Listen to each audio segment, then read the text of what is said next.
మాజీ మంత్రి హరీష్ రావు మాటలు విడ్డూరంగా ఉన్నాయని పీసీసీ అధికార ప్రతినిధి గౌరీ సతీష్ అన్నారు. కాంగ్రెస్ ప్రభుత్వం ఎస్సీ, ఎస్టీ, బీసీ, మైనార్టీ విద్యార్థులను మోసం చేస్తోందని, ₹1 కూడా ట్యూషన్ ఫీజు చెల్లించటం లేదని అన్నారు. ఇది అబద్ధమని ఆయన తెలిపారు. 10 ఏళ్లు బీఆర్ఎస్ అధికారంలో ఉన్నప్పుడు మీరు 12,50,000 మంది విద్యార్థులను మోసం చేసిన ఘనత మీదని అన్నారు. మిగులు బడ్జెట్లో తెలంగాణ ఏర్పడితే తెలంగాణ సంపదను ఆగం చేసింది మీరు కాదా అని సూటిగా ప్రశ్నించారు. విద్య, వైద్యాన్ని పట్టించుకోలేదని స్వయంగా మీ బామ్మర్ది కేటీఆర్ చెప్పిన విషయాన్ని ఒక్కసారి గుర్తు చేసుకోండి సూచించారు. మీరు ఆర్థిక మంత్రిగా ఉన్న సమయంలో కనీసం విద్యా సంస్థల యాజమాన్యాలకు అపాయింట్మెంట్ కూడా ఇవ్వలేదని గుర్తు చేశారు. జూబ్లీహిల్స్ ఎన్నికల్లో లబ్ధి పొందే ప్రయత్నం చేస్తున్నారని విమర్శించారు. బీఆర్ఎస్ టీఆర్ఎస్ పార్టీ మాజీ మంత్రివర్యులు హరీష్ రావు గారు మాట్లాడుతూ, తెలంగాణ రాష్ట్రంలో ప్రజాప్రభుత్వం అధికారంలోకి వచ్చిన తర్వాత SC, ST, BC, minority, EBC విద్యార్థులకు ₹1 కూడా ట్యూషన్ ఫీజు చెల్లించలేదంటే అంతకంటే సత్యదూరమైనటువంటి మాటలు ఇంకోటి ఉండే అనేది మాజీ మంత్రి గారు ఒక్కసారి ఆత్మపరిశీలన చేసుకోవాలని చెప్పి కాంగ్రెస్ పార్టీ పక్షాన హెచ్చరిస్తా ఉన్నాం.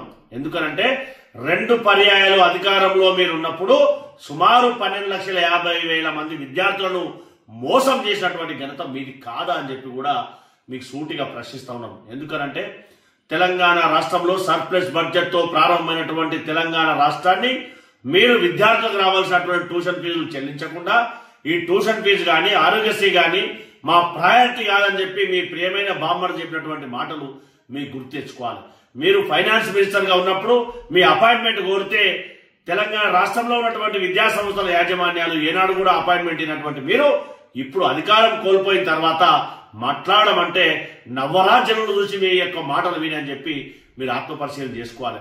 ఇప్పుడు ఎన్నికల ముందు ఈ సమాజాన్ని మభ్యపెట్టి లబ్ధి పొందాలని చూస్తే అవేడైనటువంటి ఈ ప్రజలు ఎప్పుడో యొక్క మీ మాటలు విశ్వసించారని చెప్పి కూడా కాంగ్రెస్ పార్టీ పక్షాన హెచ్చరిస్తా ఉన్నాం.